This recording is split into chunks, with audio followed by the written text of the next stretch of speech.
Olá, tchutchucos! Olá, tchutchucas! Tudo bom com vocês? Aqui quem fala é o professor Augusto. Eu estou trazendo para vocês aqui a continuidade dos nossos estudos sobre o Brasil Colônia. E nessa aula, tchutchucos, eu vou trabalhar a primeira parte das rebeliões coloniais, tá? Vamos lá? Galera, é o seguinte, essa parte final do período colonial, muitos historiadores chamam de crise do sistema colonial, tá? Equivale mais ou menos ao período do século XVII até o século XIX, tá certo? Só que eu peço aqui para vocês tomarem cuidado, por quê? Porque no começo do que muitos falam que foi a crise do sistema colonial, a gente não tem claramente essa crise. O que nós temos é um anúncio, tá? Mas para vocês se orientarem. Lembra quando eu tratei com vocês das invasões holandesas ao Brasil? E mais especificamente, quando eu falei da segunda invasão e logo a expulsão dos mesmos da região pernambucana? Pois bem, a partir de 1654, a gente começa a perceber sim uma crise do sistema açucareiro, ok? Só que não necessariamente nesse momento você tem a crise do sistema colonial. A crise de fato ela só vai começar a se manifestar na virada do século XVII para o século XVIII, ok? Então fica aí até uma recomendação para vocês. Outra coisa importante, quando eu falo das rebeliões coloniais, eu não posso generalizá-las, tudo bem? Eu tenho que sempre caracterizá-las de acordo com os seus intuitos. Então, por exemplo, existiam rebeliões nesse momento que eram rebeliões mais locais. O que elas pretendiam de fato era resolver problemas daquela localidade. Já outras rebeliões, elas tiveram um âmbito um pouco mais pretensioso. Queriam resolver o problema local, mas abranger outras regiões daqui do Brasil colônia, e por isso eles até procuraram defender a independência, tá certo? Então nós temos duas categorias de rebeliões coloniais. A primeira categoria, aquelas que são locais, são chamadas nativistas, que é o que eu vou trabalhar com vocês na aula de hoje. E a segunda categoria, pessoal, são as chamadas rebeliões emancipacionistas, tá? Aquelas que procuraram defender a independência. Tudo bem? Então, olha só que legal. O que eu vou tratar com vocês é esse princípio. É exatamente esse conjunto de rebeliões que são chamadas nativistas que aconteceram entre os séculos 17 e 18. E aproveitando que eu já comentei nessa abertura, é o momento em que nós temos o anúncio da crise colonial. Tá certo? Então, venha comigo. Pessoal, esse primeiro conjunto, essa primeira caracterização que eu dei para as rebeliões, as chamadas nativistas, elas merecem duas considerações, tá? A primeira consideração é que todas elas procuravam, quando eu falo de resolver problemas locais, se colocarem contra os abusos coloniais. Muitos chamam esses abusos coloniais de arroxo, tá legal? E é uma coisa inerente ao pacto colonial. Por quê?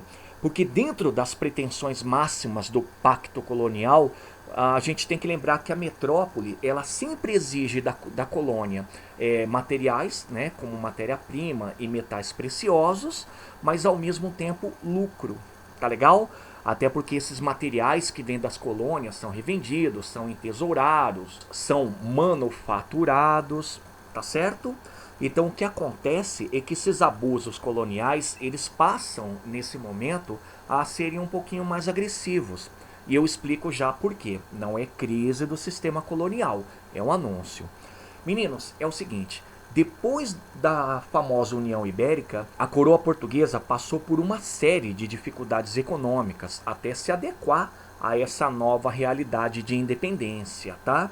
Então, nesse momento, ela procurou praticar esse arroxo colonial. Ela passou a exigir mais das suas colônias, como por exemplo o Brasil, a princesinha dos olhos portugueses, para poder ressarcir essa certa dificuldade, tá? Então o que a gente percebe aqui é que quando se fala de abusos coloniais, fala-se de um arroxo, e esse arroxo está sintonizado com essa certa crise econômica que Portugal manifestou depois da União Ibérica. Tá certo? Agora, olha só a segunda consideração para essas rebeliões nativistas. Elas não pretendem independência, tá legal? Eu vou até repetir. Elas não pretendem independência.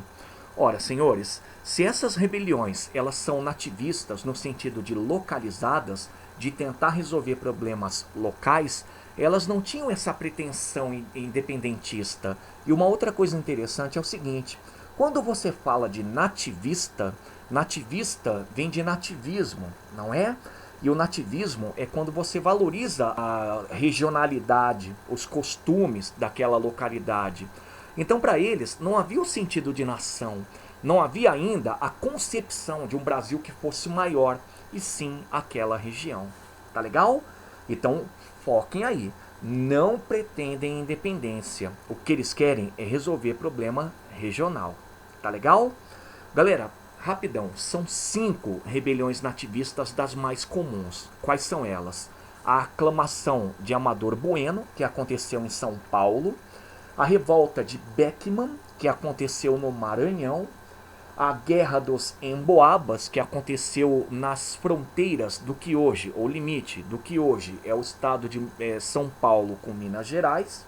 A Guerra dos Mascates, que aconteceu em Pernambuco. E a última, uma das mais simbólicas, até porque até marca um pouco mais a agressividade das rebeliões nativistas, é a Revolta de Vila Rica, também chamada Insurreição de Filipe dos Santos. Tá legal? Então são 5 que a gente vai com toda certeza encontrar com mais facilidade em provas de vestibulares e Enem. Mas, porém, contudo, todavia e no entanto, a gente não pode restringi-las. Elas não foram as únicas, tá? Existiram várias outras e eu vou pedir para vocês colocarem 3 bônus. Vamos a isso? A primeira das bônus, pessoal, é a chamada Revolta da Cachaça. Ela aconteceu no Rio de Janeiro em 1660. Por quê? Porque o governo português sobretaxou a cachaça, que era o subproduto da cana, que era largamente utilizado não só para venda, mas também para trocas comerciais. Tá legal? Então ela foi uma revolta que envolveu, de certa maneira, até uma grande parte da população comerciante do Rio de Janeiro contra esse aumento. Boa, boa? Outra, bônus, a segunda, é chamada Revolta do Sal. Ela aconteceu em Minas Gerais, pessoal, em 1710. Atenção, quando vocês olham para essa data, 1710, vocês podem colocar no contexto. O contexto, tchutchucos, é o ciclo minerador. E olha só que coisa interessantíssima. Na minha aula sobre o ciclo minerador, eu falei para vocês que era muito comum o desabastecimento na região mineradora, de Minas Gerais sobretudo, né? Então muitos produtos vinham de fora. E esses produtos que vinham de fora geralmente eram sobretaxados. Só que o produto que foi escolhido nessa data para receber um imposto maior foi o sal. Até porque era um produto largamente utilizado pela população. Então todo mundo comprava. A coroa portuguesa percebeu que seria uma ótima jogada cobrar o imposto em cima de um produto super popular. Então a revolta do sal, ela foi uma revolta da população mineira, inclusive envolvendo, lógico, alguns comerciantes, contra esse aumento dos impostos em cima do sal. Tá legal? Aí vai uma nota de rodapé. Não só o sal, tá? O sal foi o produto que mais impactou na economia da população mineira e por isso a revolução ou a revolta veio por isso. Mas outros produtos também eram sobretaxados e a população também se rebelava contra o aumento desses outros produtos.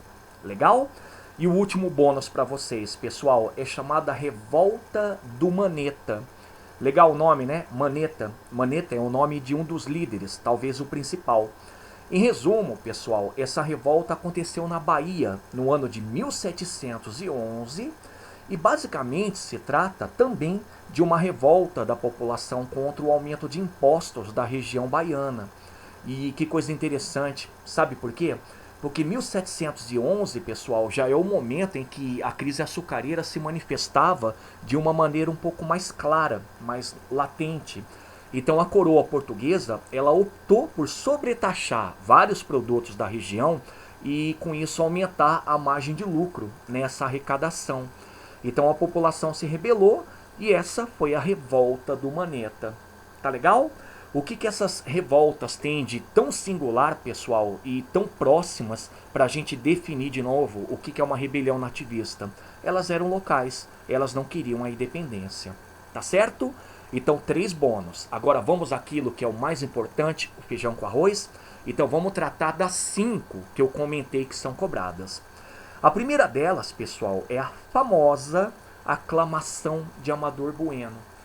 Galera, essa aclamação de Amador Bueno aconteceu em São Paulo, olhem só para a data, um ano depois do fim da União Ibérica. E qual que era o contexto? O contexto, pessoal, era a restauração portuguesa, ou seja, a autonomia, a independência portuguesa frente à Espanha. Só que o detalhe é aquilo que eu comentei.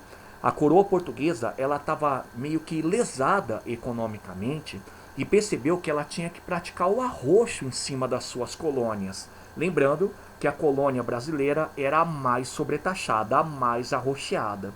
Então, em se tratando de São Paulo, o que aconteceu? A coroa portuguesa começou a acabar com a autonomia dessa região. E aí vai para aquilo que vocês já sabem. Região essa que ainda era muito empobrecida, região essa que vivia praticamente do bandeirantismo. E uma coisa muito importante para vocês guardarem, pessoal, é que de todos os produtos que os bandeirantes iam buscar no interior, aquele que nesse momento fazia uma diferença para a economia paulista ou vicentina era o índio, que era transformado em escravo, era revendido.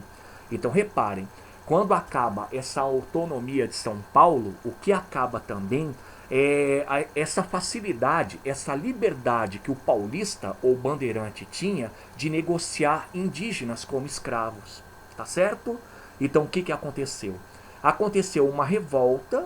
Essa revolta tinha o objetivo de trazer de novo essa autonomia econômica para a região. E o detalhe, pessoal, é que com tudo isso, pode completar, eles estavam também dispostos a expulsar os jesuítas de lá. Sabe por quê? Porque os jesuítas eram contrários à escravização dos indígenas. Tá legal? Então como é que foi?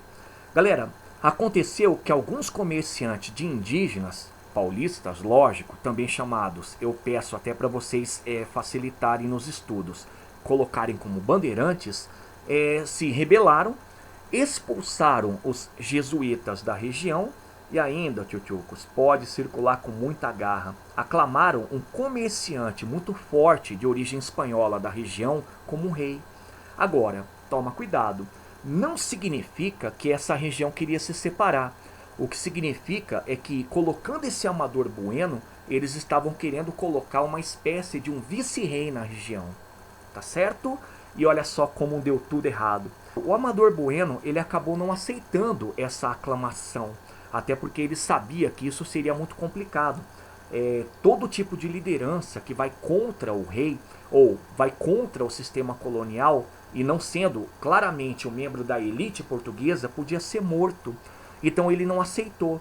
E como ele não aceitou, o movimento acabou sendo encerrado sem nenhum tipo de ação um pouco maior. Tá certo? Então essa é a aclamação de Amador Bueno. O que é importante guardar? É nativista, porque a grande pretensão é reconquistar a autonomia econômica de São Paulo ou São Vicente, e ao mesmo tempo quem se rebelou foram comerciantes paulistas, foram bandeirantes. Certo? Vamos olhar a segunda? Então olha só. A segunda, pessoal, é uma das mais interessantes quando eu falo de rebelião, que tendeu a se colocar contra a opressão metropolitana, e é chamada Revolta de Beckman. Tá certo? Ela rolou no Maranhão e a data, tchutchucos, é 1684. Qual que é o contexto? O contexto é que o Maranhão vivia basicamente de 3 coisas. Primeiro, da pecuária, a pecuária que ficava no interior e abastecia a região de Pernambuco. Segundo, as drogas do sertão, drogas essas que eram extraídas ali na região amazônica, né, na bacia amazônica. E o último produto, pessoal, que é o que estava em grande crise, era o algodão. Meninos, e o detalhe interessante, a crise era tão clara que grande parte dos produtores de algodão dessa região passaram a escravizar indígenas para não ter que comprar o escravo negro africano porque ele era muito caro. E aí o que aconteceu? Aconteceu aquilo que todo mundo tem que manjar. Os jesuítas, eles se colocaram contra essa escravização. E aí o que a coroa fez? Como medida paliativa, como medida de tentar contornar essa crise econômica e agora esse problema que os maranhenses estavam encontrando junto aos jesuítas, foi criada uma empresa chamada Companhia de Comércio do Maranhão. E a essa empresa, pessoal, foi entregue um monopólio comercial da região. O que essa empresa tinha que fazer? Ela tinha que vender os produtos que vinham de Portugal a preços mais cômodos. Essa empresa tinha que vender também escravos a preços mais suavizados e até financiados. E o mais interessante é que a empresa ela também compraria os produtos maranhenses, as drogas, o algodão. Galera, só que é como eu disse, ela foi uma medida paliativa. Sabe por quê? Porque essa empresa ela nunca cumpriu com os papéis que lhes foram impostos. E aí o resultado foi isso aqui. Alguns líderes que eram ligados a senhores de engenho começaram a se rebelar. O maior exemplo são os irmãos Beckman, pessoal. Eram senhores de engenho que viviam da atividade algodoeira e, de certa maneira, também financiavam a extração de drogas do sertão e estavam passando por uma série de situações de crise financeira. E o que eles propunham? Quais eram os objetivos? O primeiro objetivo dessa rebelião era expulsar os jesuítas, e eles fizeram. Mas a segunda, pessoal, que deu um trabalhão, era extinguir a Companhia de Comércio do Maranhão. Afinal de contas, essa empresa, como vocês já sabem, ela não estava fazendo aquilo que ela tinha que fazer. Então, qual foi a ação? Os irmãos Beckman e todos aqueles que estavam sentindo essa crise econômica participaram da ocupação do governo da cidade de São Luís, inclusive até expulsando o governador da região. Tchutchuco, só que a reação portuguesa foi muito bruta. Ela mandou tropas para a região, ela prendeu todos os líderes e a partir dessa prisão, pessoal, ela tomou duas atitudes. Ela executou aqueles que tinham mais importância, como por exemplo um dos irmãos Beckman, e por outro lado, pessoal, ela aboliu, ela fechou a Companhia de Comércio do Maranhão. Pessoal, o que é legal é que mais uma vez essa revolta, ela demonstrou o caráter nativista. Ela demonstrou que o grande intuito era resolver o problema da região, certo? Mas vocês perceberam que a reação da coroa portuguesa foi muito dura? Essa dureza demonstra que o grande espírito do pacto colonial tinha que prevalecer. As rebeliões, elas tinham que ser esmagadas, porque se elas tivessem sucesso e pudessem passar adiante a ideia de que tudo era possível, o pacto colonial com toda certeza seria abolido. Tá certo? Então o que é importante guardar da revolta de Beckman? Ela está num contexto de crise econômica da região maranhense. Ela teve como grande liderança os irmãos Beckman, fazendo parte da camada dos senhores de engenho, ou pode colocar dos latifundiários, e o grande desfecho foi a violência da metrópole, a violência portuguesa. Tudo bem? Vamos olhar a terceira? Senhores, a terceira é uma das mais legais quando a gente fala de desdobramentos do ciclo minerador. Eu posso até dizer que ela foi mais uma das consequências do ciclo minerador. É a famosa Guerra dos Emboabas. Aonde ela aconteceu?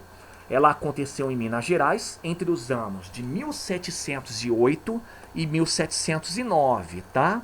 E qual que era o contexto? Pessoal, o grande contexto, lógico, já é, nessa data, a exploração aurífera na região de Minas Gerais, tá ok?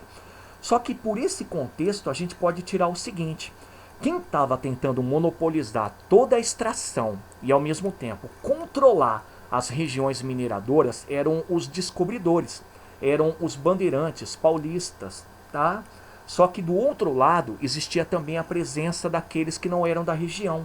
Eles eram genericamente chamados, pessoal, de emboabas. E por que o nome? É um termo pejorativo, inclusive, para todo aquele que é forasteiro, não é da região de Minas Gerais, ou não é um bandeirante. Então havia um contexto de disputa que era mais ou menos o seguinte: de um lado, os bandeirantes, que se achavam donos da região, que queriam controlar a exploração e a região, e do outro lado, forasteiros, pessoal, que eram praticamente o que a gente pode resumir como emboabas. Agora, vem aí um detalhe que eu acho muito interessante. Senhores, os paulistas, eles eram mais, digamos, empobrecidos, porque estando nessa região e ainda vivendo dessa labuta da exploração aurífera, eles não tinham tanto sucesso, tá legal? Agora, os forasteiros não. Os forasteiros, pessoal, eles assumiram rapidão a função de comerciantes, então foram enriquecendo. E para piorar, grande parte desses forasteiros eram portugueses. Então eles meio que representavam não só a soberba, porque foram enriquecendo, levando produtos para aquela região, mas ao mesmo tempo um pouco da presença portuguesa. Então qual foi a jogada? A jogada, pessoal, é que os paulistas se rebelaram, os paulistas começaram a partir para o confronto armado, e o que eles queriam basicamente era controlar Minas Gerais a partir da expulsão de todos aqueles que eram forasteiros. Só que o detalhe é que o conflito armado, pessoal, ele também foi assumido pelos forasteiros. Por isso a gente fala que tivemos duas lideranças, ok? Pelo lado paulista, o Amador da Veiga, basicamente um minerador, e pelo lado forasteiro, pelo lado emboaba, pessoal, um português, um comerciante português muito rico, chamado Manuel Nunes. Então o que cada qual fez? Cada qual montou um exército, tá legal? O que aconteceu? Galera, de todos os conflitos armados, o mais icônico é justamente a derrota paulista. Foi num conflito chamado Capão da Traição. O que foi o Capão da Traição? O nome é até sugestivo. O Capão da Traição, pessoal, foi uma espécie de uma traição feita pelos emboabas em cima dos paulistas que haviam aceitado uma certa trégua. E olha que loucura, é nesse Capão da Traição que morreram 300 paulistas. Tchutchucos, e o resultado, como é que vai ficar? O resultado, como vocês já sabem, é a derrota paulista, mas nem por isso o fim dessas hostilidades entre paulistas e forasteiros na região. Mas o mais legal é que a coroa portuguesa ela acabou criando a capitania de Minas Gerais. Para quem não sabe, pessoal, a capitania de Minas Gerais era ligada a São Paulo, tá? Então, a partir do resultado da derrota paulista e da pretensão da coroa de controlar essa exploração aurífera, impedindo ao máximo até essas rusgas entre aqueles que moravam na região, ela criou a capitania de Minas Gerais, tá certo?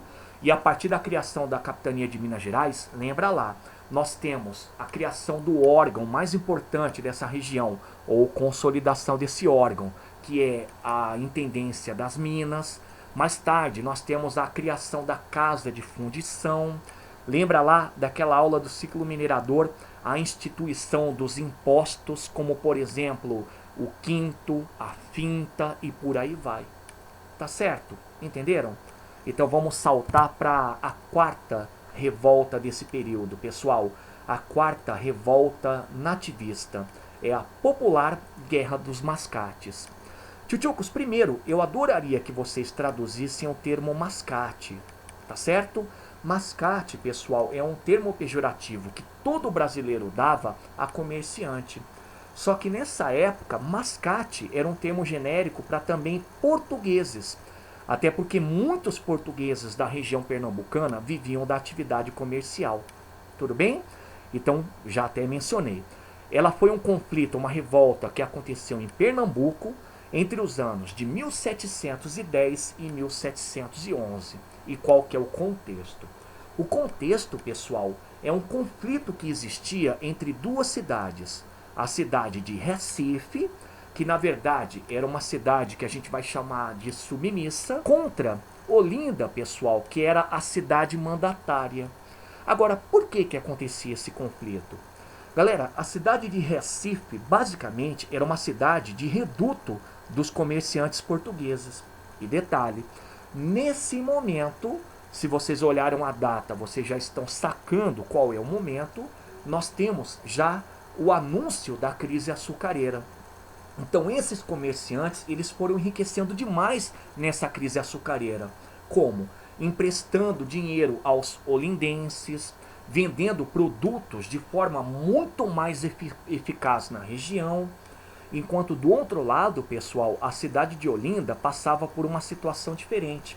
Olinda era o reduto, era praticamente a moradia de todos os senhores de engenho de Pernambuco. Só que como era uma crise açucareira, esses senhores de engenho moravam numa cidade que já estava em decadência, assim como eles também.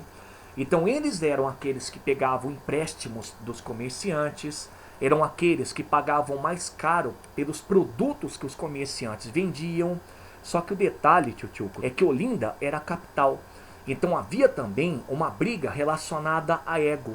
Ou seja, a capital Olinda não aceitava a decadência e muito menos o florescimento da cidade rival, a cidade de Recife. Tá certo? Então o que aconteceu? O que aconteceu, pessoal, é que os senhores de engenho de Olinda começaram a perceber que eles tinham que colocar um ponto final nesse crescimento de Recife. E adivinha qual foi a gota d'água? A gota d'água, pessoal, foi quando a coroa portuguesa transformou Recife numa cidade independente. Então, os senhores de engenho, eles foram para cima de Recife, não só para aplacar a situação pela qual eles estavam passando, mas para impedir que a cidade se tornasse independente. E o principal líder, tio-tchucas, foi o Bernardo Vieira. Muitos devem estar se perguntando, mas prof, que Olinda deixasse Recife se tornar independente, né? Qual que é a diferença? Galera, há uma grande diferença. A grande diferença é uma diferença econômica. Primeiro porque Recife era uma cidade que detinha os créditos e grande parte desses créditos podiam ser cobrados e isso faria com que os senhores de engenho entrassem em decadência maior. E por outro lado, a cidade de Recife abrigava o principal porto dessa região pernambucana. O porto de onde partiam os açúcares e outros produtos da região para o mercado externo. E ao mesmo tempo, pessoal, o porto que recebia produtos de fora. E esses produtos, eles pagavam impostos, eles eram importantes para a manutenção da economia diária de Pernambuco. Beleza? Então o que os olindenses fizeram? Eles invadiram Recife, aprisionaram alguns comerciantes da cidade e de quebra, pessoal, ainda derrubaram o Pelourinho. E o que é o Pelourinho? Na época, o Pelourinho ele simbolizava a autonomia de uma cidade. Tchutchucos, o que a coroa portuguesa fez? A coroa portuguesa, ela percebeu que ela tinha que remediar. Ela não podia permitir que esse conflito se tornasse um conflito generalizado. E ao mesmo tempo, ela tinha que proteger os seus pares, os comerciantes portugueses. Então o que ela fez? Como desfecho, ela foi para a região, ela separou Recife de Olinda, concretizando aquela separação que já havia sido mencionada, e aprisionou todos os líderes olindenses. Só que anotem, pessoal, que esses líderes logo foram anistiados. E aqui vem uma coisa muito interessante. Todos os líderes de rebelião que fossem ligados à elite, geralmente eram perdoados, tá? Então esses caras, no caso, foram perdoados porque, sendo membros da elite, eles tinham uma certa regalia. E por outro lado, eles faziam parte também ainda do sistema econômico. Tá legal? Então essa foi a Guerra dos Mascates, beleza? Vamos olhar então agora a última, a quinta e última revolta ou rebelião nativista? Então pode circular. Geralmente bastante cobrada nos vestibulares, pessoal. É chamada Revolta de Vila Rica ou Insurreição de Filipe dos Santos. Beleza? Aonde aconteceu, pessoal? Aconteceu em Minas Gerais. E mais uma vez, tchutchucos, ligado ao contexto minerador. Só que se vocês observaram a data, 1720, tem bastante ligação com a criação da Casa de Fundição. Então qual que é o contexto? O contexto, pessoal, é que a coroa portuguesa ela estava muito preocupada com os desvios e contrabandos de ouro que eram praticados na região de Minas Gerais. Aí lembra lá daquela aula que eu passei para vocês sobre ciclo minerador, e quando eu disse que grande parte desse ouro era desviado como? era desviado em estátuas, era engolido, era contrabandeado dentro de mercadorias. Então a coroa portuguesa percebeu que tinha que criar um órgão que completasse a intendência das minas para poder arrecadar mais. E eis aí a Casa de Fundição. Galera, só que o detalhe é que não bastasse a criação da Casa de Fundição, pode circular. A coroa portuguesa proibiu que todo o ouro em pó fosse usado dentro de Minas Gerais. Então a circulação de ouro tinha que ser feita de forma amoedada. E adivinha? A Casa de Fundição é que faria a transformação do ouro em pó ou ouro bruto em moeda. Pessoal, agora, por que isso era um grande problema? Vem cá, vocês vão entender agora. Para o minerador pobre, aqueles que eram os mais comuns, era um problema porque a Casa de Fundição ela fazia o seguinte: ela arrecadava o quinto a partir do momento em que você, por obrigação, levasse o seu ouro descoberto para lá. Segundo, a pessoa tinha que pagar para que o ouro fosse amoedado, e era uma obrigação. E para finalizar, pessoal, a burocracia era muito grande. Então, os pequenos mineradores, os mineradores mais pobres, sentiam isso. Eles acabavam tendo que pagar mais do que arrecadavam. Então, o que aconteceu? Ela foi uma revolta dos mineradores pobres, liderados pelo Filipe dos Santos, e o grande objetivo era impedir que essa casa de fundição, ou que as casas de fundição, fossem criadas e difundidas dentro da região mineradora. Galera, o que eles fizeram foi muito interessante. Esses mineradores, liderados pelo Filipe dos Santos, cercaram a cidade de Vila Rica e começaram a fazer algumas exigências. Exigência 1, como vocês já sabem, que fosse anulada a casa de fundição ou as casas de fundição. Exigência 2, que os impostos fossem reduzidos. Até porque todo mundo sabe que muitos impostos eram cobrados não só em cima do ouro, mas em cima dos produtos também que chegavam na região. E exigência 3, pessoal, que a região tivesse uma certa liberdade. Mas a liberdade, quando eu digo, é uma liberdade econômica, tá? Então o que rolou? O governador, pressionado, ele acabou fingindo aceitar a essas exigências. E em seguida, pessoal, com tropas, ele foi para cima daqueles que se rebelaram. Então qual foi o desfecho? O desfecho claramente foi a derrota dos mineradores. A coroa portuguesa criou e efetivou as casas de fundição e alguém teve que pagar, né? Senhores, de todos os revoltosos, quem pagou foi o Filipe dos Santos. Era o mais pobre, era mulato. E uma coisa interessante é que a execução dele era uma execução que se tornava padrão dentro da punição no sistema colonial. Ele foi enforcado e esquartejado. Tá certo? Então tá aí, pessoal, revolta de Vila Rica ou insurreição de Filipe dos Santos. O que é importante guardar? É importante guardar que ela teve a ver com o desdobramento da exploração aurífera em Minas Gerais. Ela teve como liderança os mineradores e o desfecho muito violento. Tá certo? Então tá aí, conteúdo dado.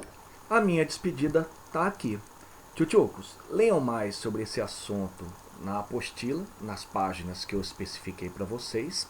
Em seguida, nas páginas 525, 526, resolvam as questões 1 de praticando, 1 de habilidades e 3 de complementares. Tá certo? Qualquer problema, tchutchucos, me procure, mas a priori tentem resolver exercícios. Tá legal? Então, forte abraço.